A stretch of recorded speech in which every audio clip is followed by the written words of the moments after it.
Hello friends, continue करते हैं अपना second unit structure of atom.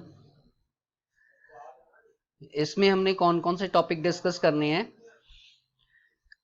First, atomic model, Thomson atomic model and Rutherford atomic model of atom, X rays, radioactivity, atomic number, mass number, isotopes and isobars. तो चलिए start करते हैं। First है हमारे पास Thomson's model of atom.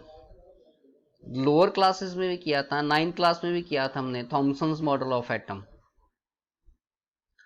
Thomson's ने propose किया था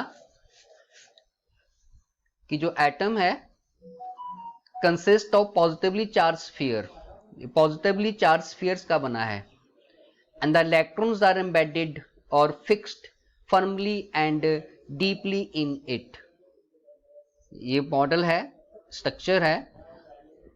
ये जो रेड पार्ट है ये पॉजिटिवली चार्ज मैटर है, और जो इलेक्ट्रॉन्स हैं जो नेगेटिव हैं ये इसमें डीपली क्या है, एम्बेडेड है। ये थॉमसन्स का मॉडल था एटम का। Next, the negative and positive charges are equal in magnitude, so the atoms as a whole is electrically neutral. Thomson's के अकॉर्डिंगली जितना एटम के ऊपर नेगेटिव चार्ज होगा उतना ही उसके ऊपर क्या होगा, पॉजिटिव चार्ज होगा। So negative positive charge equal है तो एटम क्या होगा, इलेक्ट्रिकली न्यूट्रल होगा। ये प्रपोज किया था किसने, थॉमसन्स ने। अब इसके इंपॉर्टेंट फीचर्स थे। जो थॉमसन्स मॉडल था, explain that atoms are electrically neutral. वो उसने एक्सप्लेन किया था कि एटम क्या है, इलेक्ट्रिकली न्यूट्रल है। क्यों? क्योंकि जितना पॉजिटिव चार्ज है मैटर के ऊपर उतना ही उसके ऊपर क्या है, नेगेटिव चार्ज है एटम के ऊपर। Mass of the atom is assumed to be uniformly distributed over the atom. वो उसने कहा कि जो मास है एटम का वो एज्यूम किया था उसने कि यूनिफॉर्मली डिस्ट्रीब्यूटेड है ओवर द एटम, एटम के ऊपर डिस्ट्रीब्यूटेड है। अब इस जो जे थॉमसन्स का मॉडल था एटम का, इसके डिफरेंट नेम्स थे, अलग अलग नाम थे इसके। जैसे इस मॉडल को हम प्लम पडिंग मॉडल भी बोल देते हैं, रेजिंग पडिंग मॉडल भी बोल देते हैं, और वाटरमेलन मॉडल भी बोल देते हैं, क्योंकि ये वाटरमेलन के साथ भी क्या करता था, रिजेंबल करता था। अब करता है। नेक्स्ट, अब इसकी ड्रॉबैक्स क्या हैं। ड्रॉबैक्स क्या है, the result of experiments carried out by other scientist could not be explain by this method. Other scientist ने जब इसके रिजल्ट लिए, इसकी फर्दर स्टडी की, कुछ नए डाउट्स आए, वो मॉडल जो था डाल्टन का, सॉरी जे थॉमसन का, उन डाउट्स को, उन क्वेश्चंस को वो सॉल्व नहीं कर पाया। तो ये कुछ उसकी क्या थी, ड्रॉबैक्स थी थॉमसन्स मॉडल ऑफ एटम की। नेक्स्ट, फिर उसके बाद डिस्कवरी हुई, किसकी डिस्कवरी ऑफ एक्स रेस। ये सिंपल हमें इंट्रोडक्शन के लिए ही है। अगर आप डिटेल में करना चाहते हो तो अपनी जो टेक्स्ट बुक्स है, रेफरेंस बुक्स है, उसमें से आप सिंपली इसको देख सकते हो। एक्स रेस की डिस्कवरी विल्हेल्म रोंटगेन ने 1845 टू 1923 में की।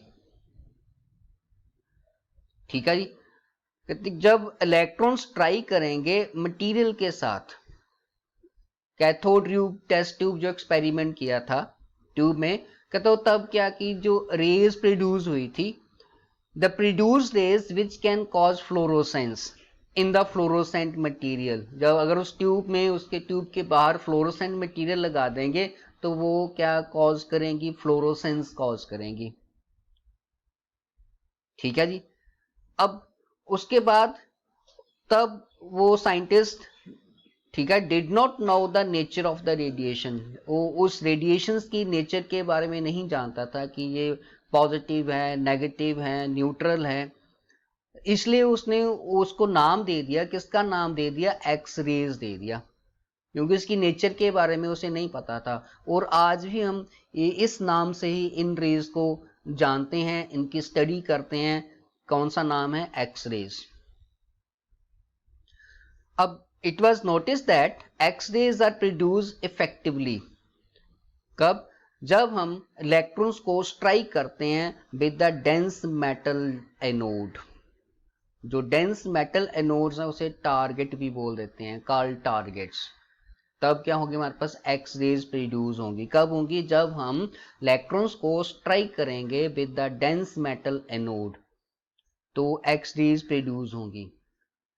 और जो एक्स रेज हैं ये डिफ्लेक्ट नहीं होती by the electric and magnetic field. जैसे हमने डिस्कवरी की इलेक्ट्रॉन्स की, ठीक है जी, कैथोड रेज थी, ठीक है, फिर प्रोटॉन्स की केनाल रेज थी। ये जो केनाल रेज थी, ठीक है, कैथोड रेज थी, ये डिफ्लेक्ट हो जाती हैं किस तरफ? इलेक्ट्रिक एंड मैग्नेटिक फील्ड की तरफ। तो उससे हमें उसके ऊपर चार्ज पता लगा कि इनके ऊपर नेगेटिव चार्ज है या इनके ऊपर पॉजिटिव चार्ज है। पर जो एक्स रेज हैं वो डिफ्लेक्ट नहीं करती towards the electric and magnetic field. पर इनकी जो पेनिट्रेटिंग पावर होती है वो बहुत ज्यादा होती है, मैटर में पेनिट्रेट कर जाते हैं, हार्ड टू हार्ड मैटर में भी ये पेनिट्रेट कर जाएंगे। इसलिए इनको यूज करते हैं in the study of interior of the objects. Objects के अंदर की स्टडी करने के लिए एक्स रेज का यूज करते हैं हम। Next, these rays are very short wavelength. इनकी वेवलेंथ बहुत ही कम होती है। वेवलेंथ कितनी है? Approximately 0.1 nanometre. And possess electromagnetic character, और इनके इलेक्ट्रोमैग्नेटिक करैक्टर्स होते हैं। क्लियर? नेक्स्ट इसके बाद रेडियो एक्टिविटी क्या होती है? रेडियो एक्टिविटी डिस्कवर की किसने? हेनरी बिक्रेले ने 1852 टू 1908। उन्होंने देखा कि कुछ एलिमेंट्स हैं वो रेडिएशंस एमिट करते हैं अपने आप। वो जो रेडिएशंस एमिट करते हैं अपने आप, उन एलिमेंट्स को क्या बोलते हैं? रेडियो एक्टिव एलिमेंट्स बोलते हैं। और ये जो फिनोमिनन होता है रेडियो एक्टिविटी, रेडिएशंस एमिट करने का, उसको क्या बोलेंगे हम? रेडियो एक्टिविटी बोलेंगे। वो रेडियो एक्टिविटी बन गई। Clear? Next, this field was developed by Marie Curie, Pierre Curie and Rutherford and Frederick Soddy। ये इस साइंटिस्ट का भी योगदान था किसमें? रेडियो एक्टिविटी में। Main Marie Curie, Pierre Curie and Rutherford and Soddy. Radioactive elements में emit 3 kind of rays. ये 3 तरह की रेज पे यूज करते हैं, X rays, beta rays and gamma rays. Clear? Rutherford ने ठीक है देखा कि जो एक्स रेज हैं वो consist of high energy particles carrying 2 unit of positive charge. जो एक्स रेज हैं वो किसकी बनी है? हाई एनर्जी पार्टिकल्स की बनी है, और इन पार्टिकल्स के ऊपर 2 यूनिट पॉजिटिव चार्ज होता है, और इनका 4 यूनिट क्या होगा? एटॉमिक मास होगा। तो उन्होंने कंक्लूड किया that alpha particles are helium nuclei as when alpha particles combine with 2 electron yielded helium gas. Next, beta rays are negatively charged particles similar to electrons. Electrons की तरह होती हैं ये बीटा रेज। और gamma rays are high energy radiations like X rays. इनकी radiations high energy radiations होती है, जैसे एक्स रेज की हाई एनर्जी रेडिएशंस होती हैं, न्यूट्रल होती हैं ये, and do not consist of particles, एक पार्टिकल्स की नहीं बनती। अब अगर इनकी हम पेनिट्रेटिंग पावर देखें कि किसकी पेनिट्रेटिंग पावर सबसे ज्यादा होगी, ठीक है, अल्फा पार्टिकल्स की पेनिट्रेटिंग पावर कम होगी, बीटा पार्टिकल की पेनिट्रेटिंग पावर 100 टाइम्स ज्यादा होगी किससे? अल्फा पार्टिकल्स के। और जो गामा पार्टिकल्स हैं, गामा रेज हैं, इनकी जो पेनिट्रेटिंग पावर होगी 1000 time more than the alpha particles. Clear? Next इसके बाद चलते हैं जी हम रुदरफोर्ड्स मॉडल ऑफ एटम की तरफ। सबसे पहले रुदरफोर्ड्स अल्फा पार्टिकल स्कैटरिंग एक्सपेरिमेंट, ये हमने 9th क्लास में भी किया था। रुदरफोर्ड्स और जो उसके स्टूडेंट्स थे उन्होंने स्टडी की थी, कौन कौन से थे? हैं, ठीक है, हैंस जॉर्जर, अर्नेस्ट, उन्होंने बम्बार्डमेंट की थी अल्फा पार्टिकल्स की, किसके ऊपर? वेरी थिन गोल्ड फाइल के ऊपर। ठीक है, ये यहां पर क्या ले लिया? वेरी थिन गोल्ड फाइल ले ली। और ये सोर्स है किसका? अल्फा पार्टिकल्स का। और ये लेड प्लेट है, इसमें से बीम पास होगा और स्ट्राइक करेंगे अल्फा पार्टिकल्स किसके ऊपर? थिन गोल्ड फाइल के ऊपर। और जो गोल्ड फाइल है उसके अराउंड एक स्क्रीन लगा दी उन्होंने। ये जो स्क्रीन है मतलब फोटोग्राफिक प्लेट है, ये जो स्क्रीन होगी, ठीक है जी, ये किसकी होगी? Circular fluorescent zinc sulphide screen around it. Zinc sulphide screen जब अल्फा पार्टिकल्स को स्ट्राइक किया, ठीक है जी, जो गोल्ड फाइल में से पास होगी, कुछ डिफ्लेक्ट होगी, कुछ वापस आ गई, तो वो जब उन्होंने स्क्रीन के ऊपर पड़ी तो उन्होंने फ्लैश किया, फ्लैश ऑफ लाइट हुई एट दैट पॉइंट। ये स्ट्राइकर जहां पर स्ट्राइक करेंगी वहां पर लाइट की फ्लैश बनेगी।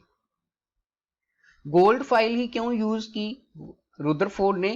क्योंकि गोल्ड फाइल की क्या है? मेलेबिलिटी ज्यादा है, मोस्ट मेलेबल है। ठीक है जी, थिन लेयर बना सकते हैं इसकी हम, जितनी भी हमें थिन लेयर चाहिए। और जो अल्फा पार्टिकल्स क्यों लिए? क्योंकि अल्फा पार्टिकल्स क्या होते हैं? डबली चार्ज हीलियम आइंस हैं। Helium ions doubly charge, penetrating power ज्यादा है इनकी, गोल्ड फाइल में से पेनिट्रेट करके बाहर निकल गए। Clear?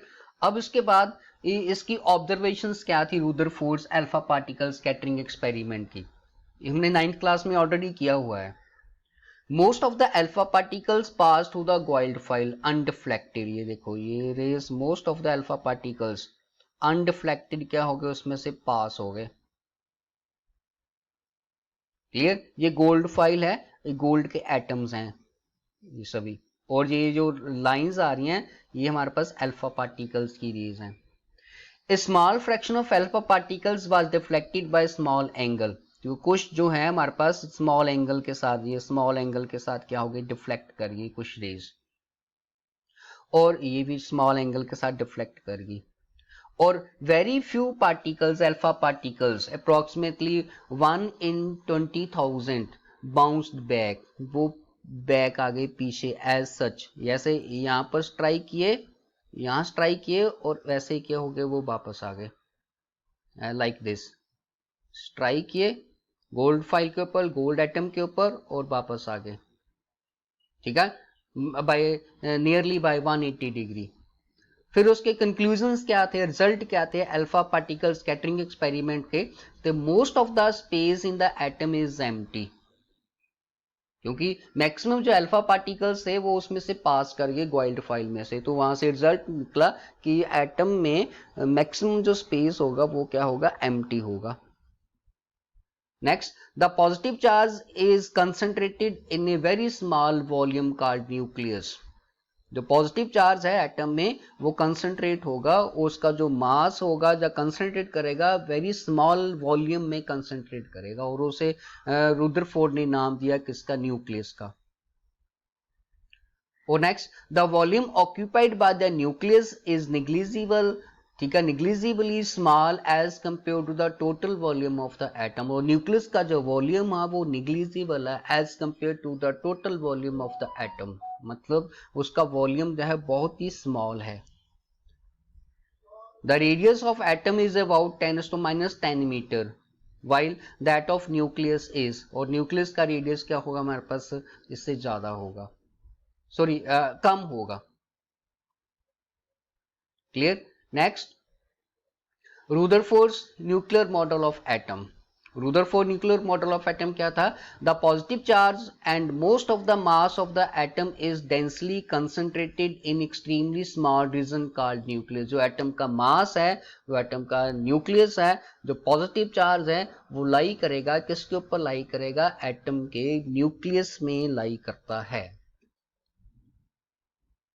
Clear? Second, the electrons revolving around the nucleus in circular path called orbit। Electron जो है वो रिवॉल्व करते हैं around the nucleus in circular path. उन सर्कुलर पाथ को क्या बोलते हैं? ऑर्बिट्स बोलते हैं। और last, electrons and neutrons are held together by electrostatic forces of attraction. उनमें इलेक्ट्रो